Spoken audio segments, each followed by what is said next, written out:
Assalamualaikum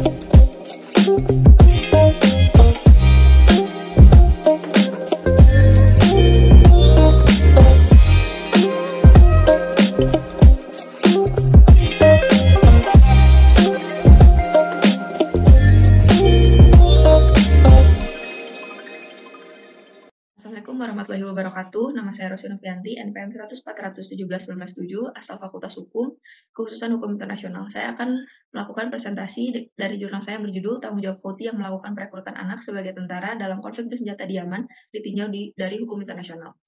Konflik yang marak terjadi pada saat ini ialah terjadi pada negara dengan kelompok bersenjata yang terorganisir atau yang bersifat juga dengan konflik bersenjata non internasional. Akibat perang ini, korban warga sipil dari tahun ke tahun kian meningkat. Meskipun perang sudah diatur sedemikian rupa di dalam konvensi-konvensi dan protokol yang telah dibuat oleh masyarakat internasional, masih saja banyak terjadi pelanggaran-pelanggaran dalam pelaksanaan perang itu sendiri.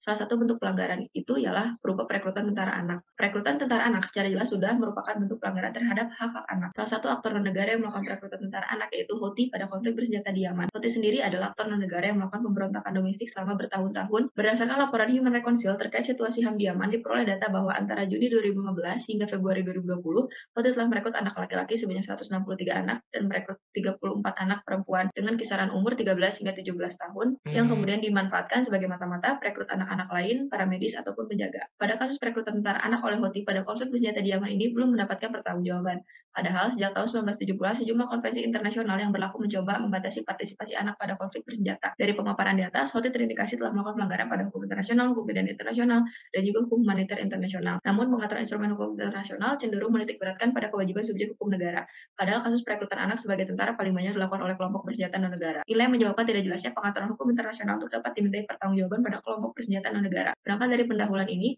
maka pokok permasalahan pada jurnal ini yaitu pertama, bagaimanakah status Houthi menurut hukum internasional, dan yang kedua, bagaimanakah tanggung jawab Houthi atas perekrutan tentara anak. Landasan teori dari jurnal ini yaitu subjek hukum internasional terdiri dari negara dan bukan negara. Subjek yang bukan negara terdapat tata suci, Palang Merah Internasional, organisasi internasional, orang perorangan, dan juga pemberontak atau belligerent. Suatu pemberontak untuk dapat dikatakan sebagai subjek hukum internasional harusnya memenuhi beberapa syarat tertentu. Syarat tertentu untuk dikatakan sebagai belligerent terdapat pada pasal 1 Hak Regulation Konvensi Den Haag 4, pasal 13 ayat 2 Konvensi Jenewa 1 tahun 1949, dan juga pada pasal 1 ayat 1 Protokol Tambahan 2 tahun 1907 yang menyebutkan mengenai syarat sebagai suatu pemberontak, yaitu haruslah dipimpin oleh orang yang bertanggung jawab, memiliki lambang khas yang dapat dikenali dari jauh, membawa senjata secara terang-terangan, dan melakukan operasi sesuai dengan hukum dan kebiasaan perang. Menurut Oppenheim Lauterbach, yang menambahkan syarat diakuinya suatu kaum sebagai belligerent adalah dengan adanya peperangan sipil yang diikuti dengan pertikaian terbuka, lalu adanya pendudukan wilayah tertentu, dan penyelenggaraan pengaturan, dan adanya negara ketiga yang menyatakan sikapnya terhadap perang sipil tersebut. Larangan mengenai perekrutan tentara anak telah diatur pada beberapa konvensi internasional, yaitu pertama pada Konvensi Hak Anak tahun 1989, lalu Protokol Opsional Konvensi Hak Anak tentang keterlibatan anak-anak dalam konflik bersenjata tahun 2000, Konvensi ILO nomor 182 tentang bentuk pekerjaan terburuk terhadap anak, lalu pada hukum humaniter internasional terdapat pada Protokol Tambah 1 tahun 1977, dan terdapat pada Protokol Tambahan 2 tahun 1977, dan pada hukum pidana internasional terdapat pada Statuta Roma 1998. Pada kasus perekrutan tentara anak ini menimbulkan sebuah pertanggungjawaban dalam bentuk-bentuk pertanggungjawaban belligerent atau non-state entities atas setiap pelanggaran maupun kejahatan pada saat perang. Hukum internasional, khususnya pada hukum humaniter internasional, mengaturnya dalam bagian draft artikel kedua. Sebuah ketentuan tambahan menghubungkan perilaku entitas bukan negara atau individu dalam suatu negara terdapat pada pasal 10 di draft. Pada prinsipnya, hukum humaniter dan hukum pidana internasional menerapkan pertanggungjawaban individu yang melepaskan perbuatan individu dengan tindakan negara. Berdasarkan pasal 25 Statuta Roma, yaitu mahkamah mempunyai yurisdiksi atas orang sesuai dengan statuta ini. Seseorang yang melakukan kejahatan pada yurisdiksi mahkamah bertanggung jawab secara individual dan dapat dikenai hukum sesuai pada statuta ini. Maka dari itu, penerapan tanggung jawab yaitu tanggung jawab individu. Selanjutnya pada pasal 28 huruf A Statuta Roma tahun 1998 dengan menerapkan tanggung jawab komando. Hasil penelitian dan pembahasan dari jurnal ini yaitu sebuah kelompok bersenjata yang kemudian menjadi belligerent perlu diakui sebagai subjek hukum internasional karena memiliki hak yang sama dengan apa yang dimiliki oleh subjek hukum internasional lainnya. Belligerent dibebankan hak seperti dapat menentukan nasibnya sendiri, memilih sistem ekonomi, politik, dan sosialnya sendiri, dan juga dapat menguasai sumber kekayaannya yang berada pada wilayah yang didudukinya.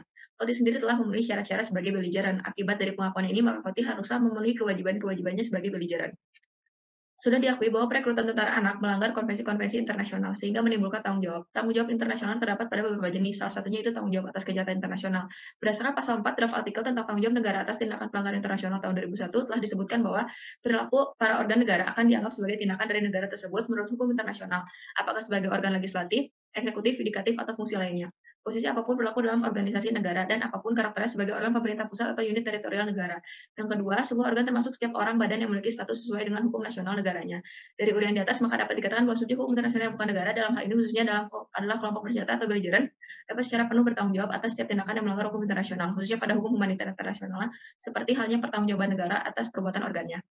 Pertanggungjawaban atas beligeran juga terdapat pada hukum internasional dan hukum pidana internasional yang hubungan antara keduanya ini disebut dengan aliran New York. Perekrutan tentara anak merupakan salah satu termasuk pada kejahatan perang. Berdasarkan pasal 8 huruf E angka 7 menyatakan bahwa salah satu unsur dari kejahatan perang yang merupakan jurisdiksi ICC adalah perekrutan anak yang berusia di bawah 15 tahun sebagai tentara. Statut Roma menerapkan pertanggungjawabannya itu pertanggungjawaban individu.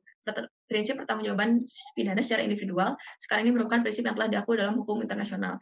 Begitu pula pada kasus perekrutan tentara anak yang telah diakui oleh kelompok bersenjata Houthi. Kelompok bersenjata Houthi berada di bawah suatu komando dan memiliki kontrol atas wilayah di dalam wilayah suatu negara, maka Houthi dapat dimintai pertanggungjawaban. Bentuk pertanggungjawaban Houthi yaitu secara individu ataupun komando atau komandan.